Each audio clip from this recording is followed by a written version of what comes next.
Okay, well, I'm going to wrap up this uh, module 6 with a little bit of my thoughts on the future trends of kind of integrated interpretation, the role of the seismic interpreter, and what we could do. The way Kurt Marfort likes to kind of title his lecture, that is similar but very different than this one, is Deep Learning and Shallow Thinking, or Shallow Learning and Deep Thinking. Particularly thinking about the role that computers have in terms of an interpretation workflow for our scientists. So this is one of the images that Kurt likes to use in his lecture, because of course, working at a university, a lot of students come in and they wonder if they have a career, a future of being a seismic interpreter. And so far, what Kurt and I really agree on is that there's a huge role for geologists in seismic interpretation. There's a lot of things that we just can't quite code into these algorithms at this point in time. And so there's kind of, if you break it down, there's 3 different ways that we can think about the way the interpreter works. Like one of them is deductive reasoning. So we know the theory, we have the data, we map our properties of interest. Other ways that we can work is with shallow learning, where we're using more inductive reasoning. So we already know kind of what may correlate to the geology or the petrophysics that we're interested in. So we can use unknown kind of combinations of these attributes to help us map the properties of interest. And this would be like self-organizing maps that I showed you in a previous lecture. And then we have more of our inductive reasoning, but with deep learning. And so this is where we don't know the relations between the seismic data and what we're trying to understand, the properties of interest. So this is getting more into neural networks and deeper learning methods. And so to try to break down really quickly, the difference between shallow learning and deep learning is shallow learning is kind of where we're using these simpler algorithms to identify specific features. So like the faults and the horizons based on predefined attributes that we're choosing and maybe rules. So like kind of following a cookbook where we have an idea of what's already working.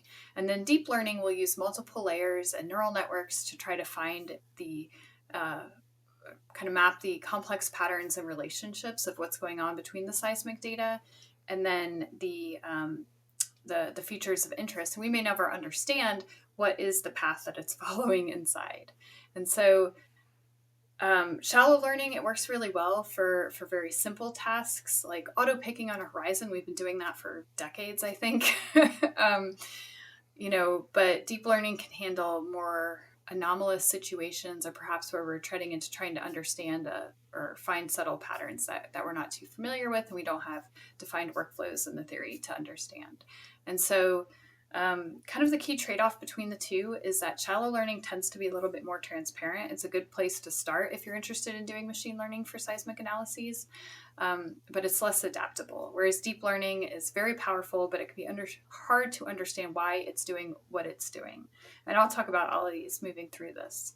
So starting with our deductive reasoning, this is the way we're used to working. So here's an example where we've kind of built a rock physics template using core and some well logs. So we've got our lambda row, mu row. We can plot the two of them against each other, and then we can identify based on what we know maybe from production data, which areas we're interested in. So we're kind of just working our way through the data, understanding the relationships, and making decisions like that. And so this is kind of an example of using that rock physics template that we have in 2 dimensions here. And identifying, the different formations and which ones maybe are more clay rich, which ones may be more frackable or produce more. So the way we've worked very, very commonly before. We can also put in information like our microseismic events to give us a little more information about what's going on and understand the subsurface better. So we may be interested in microseismic events that are in more brittle-rich, quartz-rich areas. We might use those to help us identify. Another case is using curvature as a fracture proxy. So we may have relationships, in this case in the Arbuckle, where we know that having certain curvatures have higher fracture density and are easier to fracture in the right direction to improve production. So we're kind of making those relationships ourselves. Here's just kind of some images of a as an example of having higher fracture density and aligning that with our curvature that we might see in the seismic data. Here's another example kind of showing a barren sea along the Mississippi line in Oklahoma. And so in this case, we're kind of using our geologic knowledge to use the seismic attributes and kind of understand, okay, well, here we may have some more natural fractures that are at play. We can image them in the seismic. And so that may be showing us the direction that these fractures tend to occur. It may show us where we have some faults. So this is a known fault that's marked by the white lines in this area. And so we're using all of our geologic knowledge to interpret and understand. We can correlate fractures that we're seeing with a barren sea to fractures that are measured by image logs, so kind of taking seismic and well data and combining it together. And that's more of that deductive reasoning, so the way that we've worked as geologists for a very, very, very long time. And then as we move into inductive reasoning, more with shallow learning, I'm going to show you and kind of talk you through a paper that I think shows a great example of this. So this is an integration kind of case study that was done by one of my PhD students and myself, looking, and he does a really great job of outlining it. So you could, access the whole paper and get more information on this. But what he's doing here is he's working in the Aptian pre-salt data in offshore Brazil, and he's trying to identify sweet spots in the carbonate reservoir. So using data from Petrobras and their geologic models, he's able to understand in a lot of detail what's going on, and then use the shallow learning to help him identify newer places, okay, of interest. And so what we've got here is we've got the formation of interest. We've got some igneous bodies, we've got some carbonate mounds. It's a really geologically complex area that we were working in. And so the first thing you want to do when you're approaching shallow learning is to get your data and you want to crop it to your area of interest. So I mentioned this before is, you don't want to look at too large of a data, or else you're trying to classify too many different things, too many different seismic facies. So crop it to your area of interest, and this tends to give you better results. You can also QC it. You can apply some of those filters, structurally oriented filtering, try to get rid of any noise that you may have that would interfere. The next step is to research your attributes. So in this case, we have an idea of a lot of the different attributes that would be very key. And, he, of course, worked to make sure that these were honed in on his data set. So like the Hilbert transform was very useful for him to identify buildups and mounds. He's kind of got the signature, lower signature, had higher porosity related features, more intense fracturing, karstification, whereas the lower Hilbert transform amplitude was more related to embayments that were lower porosity permeability mudstones. We've got interval velocity, maximum positive curvature, minimum positive curvature. And so you can go through a handful of different seismic attributes and try to understand, okay, a high value of GLCM homogeneity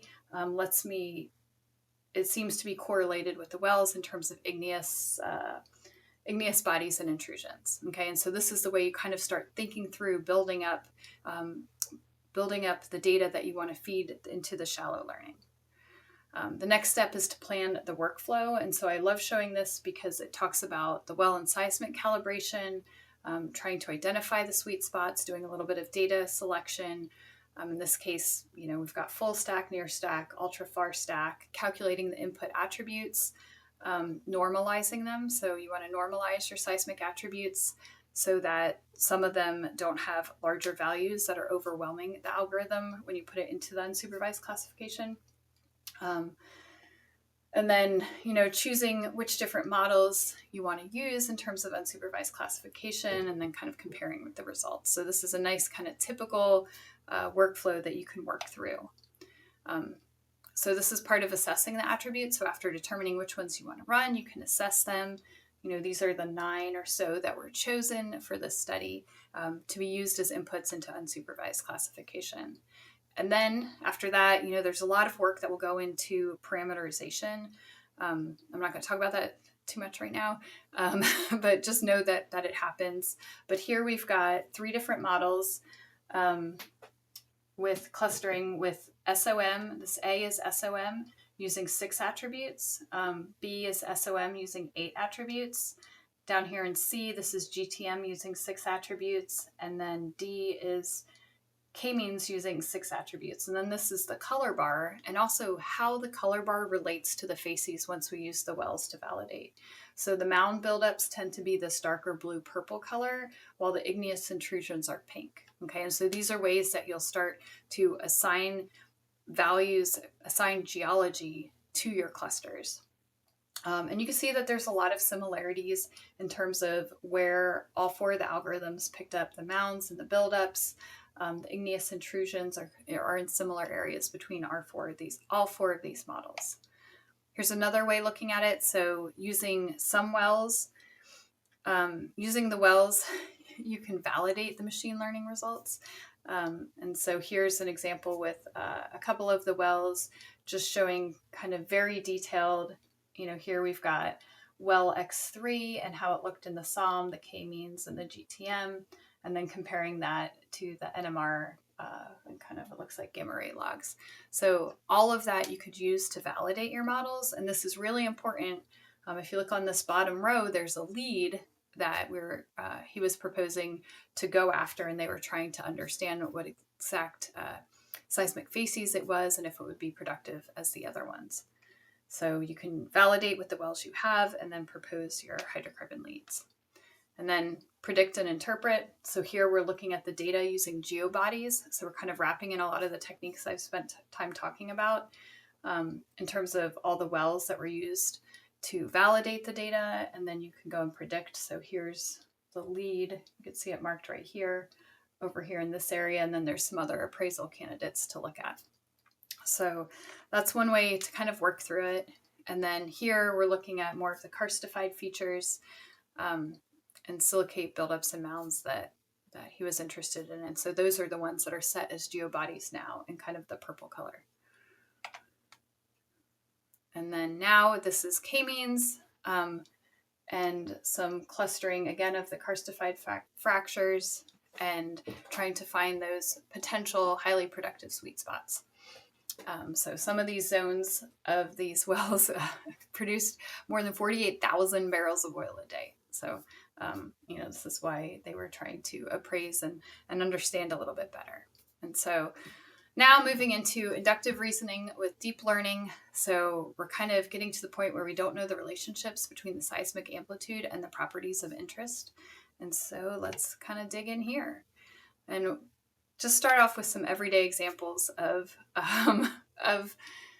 deep learning. And so one of these is decision trees, which we have a lot of times in seismic data that are used for automatic seismic horizon picking. So like I mentioned before, we've been using machine learning for a very, very long time. I know when I got into seismic interpretation almost 20 years ago, automatic picking was kind of what we did.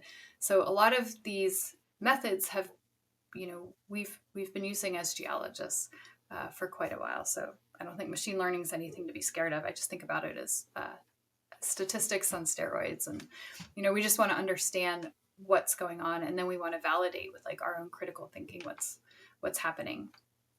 So like I mentioned before, auto pickers are very common. They don't always work well. So this is kind of a nice example that Kurt put together. It's, he had kind of in his notes for me that this was a use of an auto picker by an undergraduate petroleum engineering student in one of the classes that he used to teach and I teach now. And so you can see how it jumped around. You can kind of see the grid of where the student probably picked and then auto picked. There's this happens quite often in my classes, and it happens in his classes too. So when we use machine learning, one of the things I always like to stress is we want to do quality control and we want to critically think about the results always. Another way we often use machine learning like this, the kind of deeper thinking, is with Fault pickers. So there's a whole different way, I mean, this has been a hot research topic for the last 5 years or so. But there's a lot of different ways that you can do machine learning to calculate your faults. This is some work that was done by Kurt and one of his students a few years back to automatically pick faults. And you can see that when you compare it to what the human interpreted on the left and then the machine interpreted on the right, they're not too far off. But again, a lot of quality control still has to go into it. We've been using machine learning for first break pickers. A lot of these are neural network based.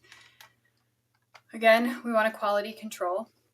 And so what I want to do now is go back to the same marrow field example that I was showing you with unsupervised learning, and now kind of step you through it and how my student used supervised machine learning in order to further assess this field. Okay, so we did shallow learning in the example before with GTM, k-means, and SOM, and now we're going to move into some supervised machine learning.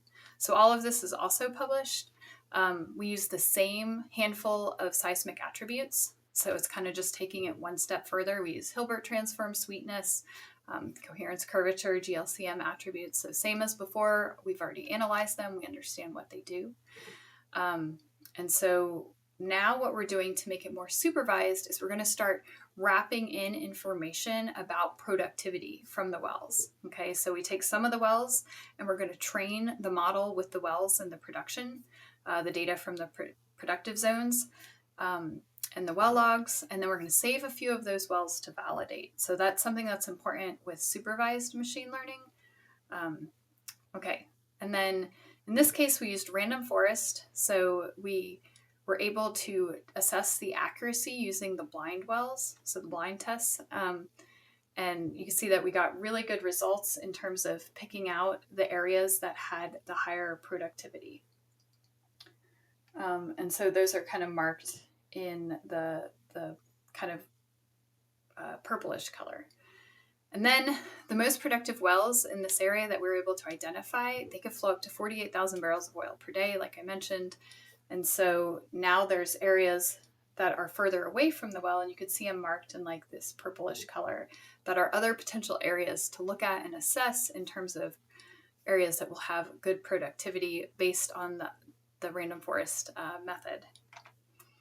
And so now we could use this method to go from the marrow field to other unexplored areas. So a frontier basin that's similar. We can use it to potentially reduce some of the drilling risks. We can accelerate the production timeline because we've trained a model on a well-known field and can move to fields nearby to further kind of take that learning from the deeper thinking. And all of this is in our paper that was just published a month or so ago. And so you can see all the details of how to do random forest and the details of the supervised learning. If you want to look into that more to try to mimic the unsupervised or the supervised learning, or you could shoot me an email and I'll send it to you. There's also a lot of work that's been going on with neural networks. There's many, many different types of neural networks.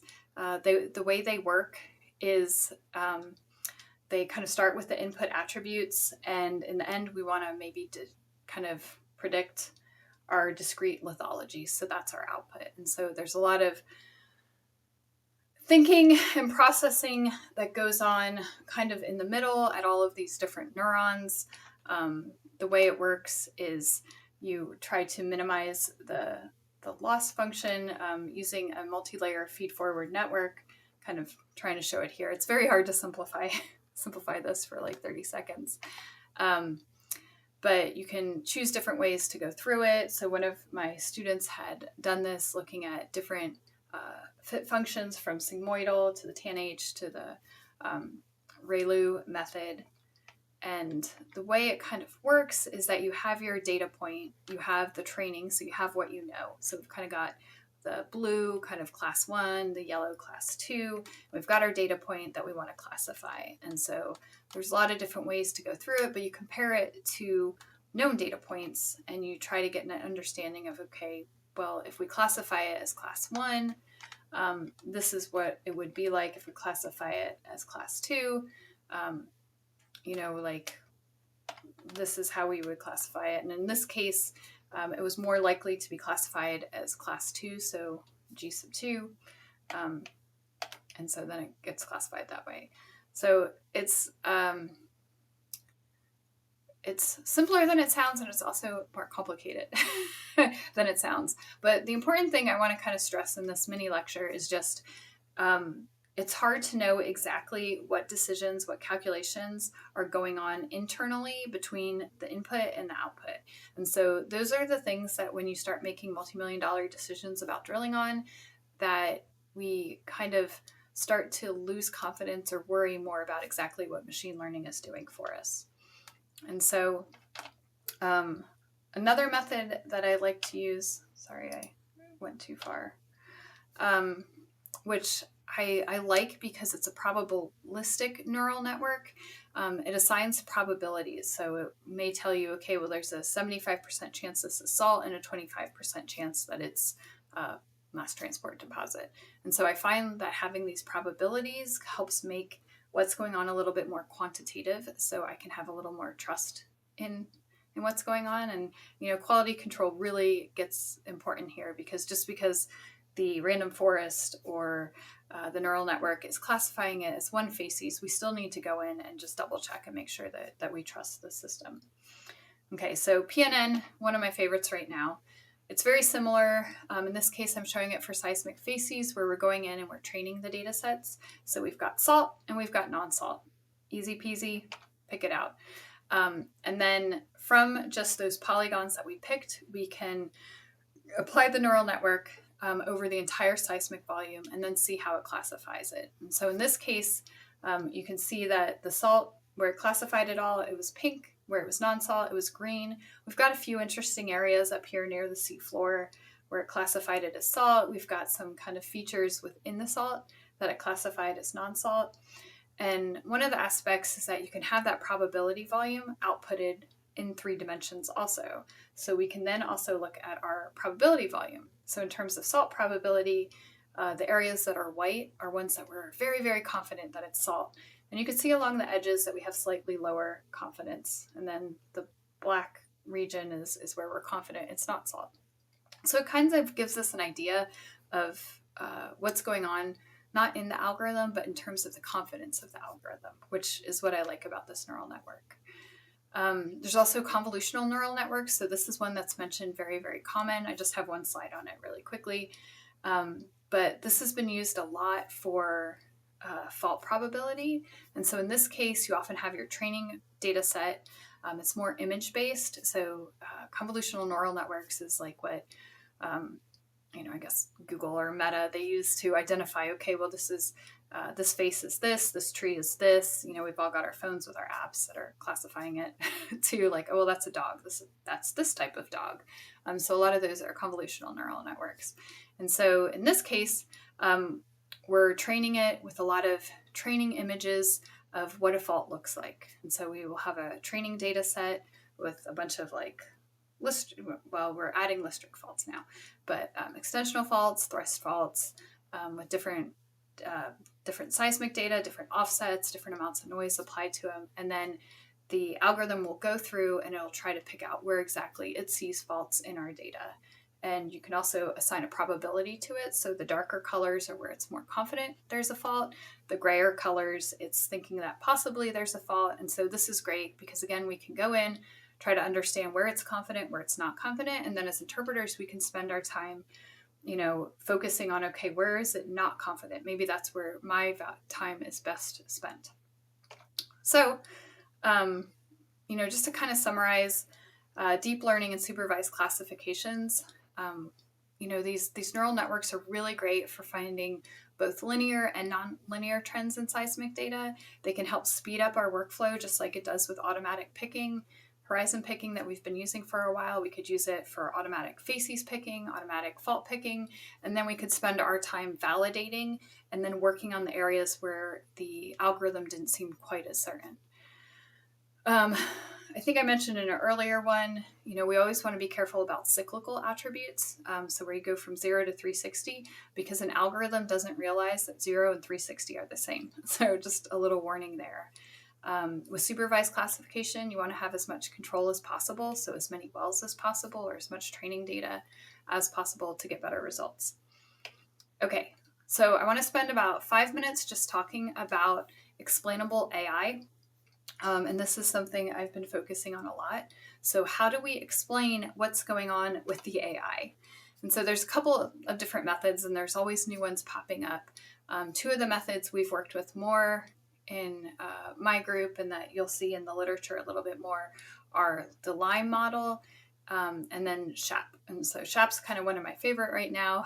Both of them work for any machine learning method. I like SHAP because it gives me a little bit more information, but what they try to do is they try to go into the algorithm, so kind of work backwards and understand, okay, well, which features are most important? If I take out, this feature, what exactly is going on? And so there's a way to explain SHAP kind of with game theory, and LIME works similar ways. Where, okay, if you've got a soccer team and you want to figure out who's the most important player, maybe you take each player out one by one, and then you see how good the results are. And so that's one way of showing you, if you take out player A and the team falls apart, well, maybe player A was your most important player. And so anyway, just one way to think about it. The other reason I like SHAP is because it can help you interpret your model globally. So LIME just works for like the local region, the local voxel, where SHAP applies over the entire seismic area that you're looking at. So here's an example. I'm just going to try to show you really quickly how they work. This is with the Waka 3D data set that I love working with. What I've done is I've done some random forest classification, and I've classified some areas as background, so kind of like shale, turbidites, and then channels. So we've got 3 classes. And what I want to do is I want to understand which of the attributes help predict each one. So I'm just picking out a few data points, like individual voxels for background, channel, turbidite. And then an area of interest I'm interested in, because you can see with this blue star, I suspect it's a misclassification. So that does not look like a channel to me. I can look through it with LIME. So here I'm using LIME to help me see exactly at that one voxel, so at that starred area. Okay, with the channel, peak magnitude was most important. GLCM homogeneity was second most important. When it classified it as a turbidite, it was also looking at peak magnitude, but a positive peak magnitude. So you kind of get an idea of the relationship of which attributes matter for which classification. And so this helps me, so this helps me understand when I go and I look at that misclassification, I could try to kind of get an understanding of, okay, well, which attribute is helping it be misclassified as a channel. Here's the other method, so SHAP plots.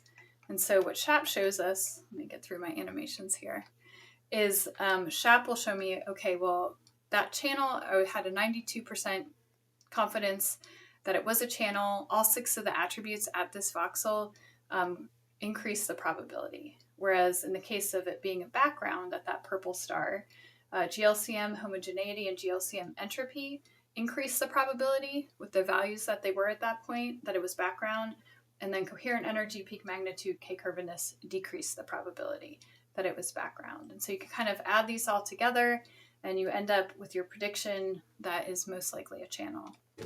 And so when we can also look at it globally. And so let's say you want to look at, not just understanding a misclassification, but okay, in that entire area, which attributes tended towards which seismic facies.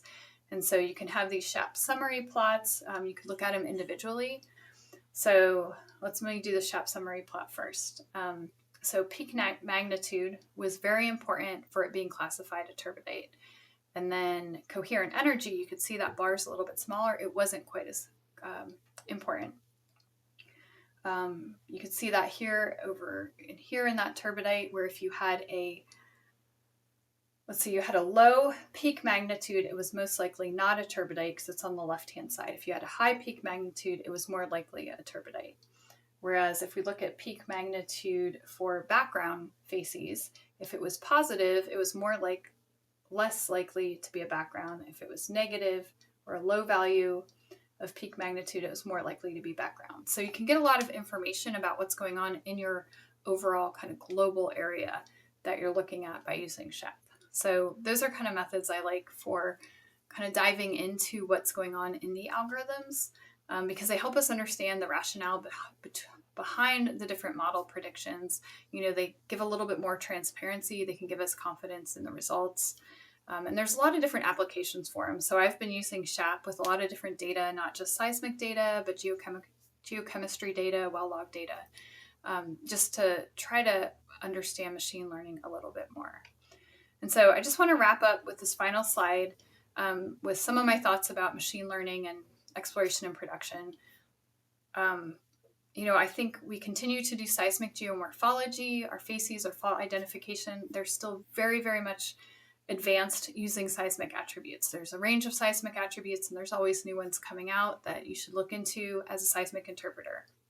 Machine learning lets us examine multiple attributes at once. And so we get a lot better results when the geologist guides the algorithm, whether it's through supervised machine learning or giving meaning to the unclassified machine learning, the shallow thinking. And the thing that I need to stress is you always need to quality control the results. You need to quality control the data that's going into the algorithms. So you want to keep sharp your critical thinking mind. But I want to end with just saying that machine learning is not always needed. If you can do an analysis with our deductive reasoning very simply, then do it that way. The methods that we've been kind of trained in for decades, that geologists and geophysicists have used in generations before me, they still apply and they still work. So with that, I thank you for listening.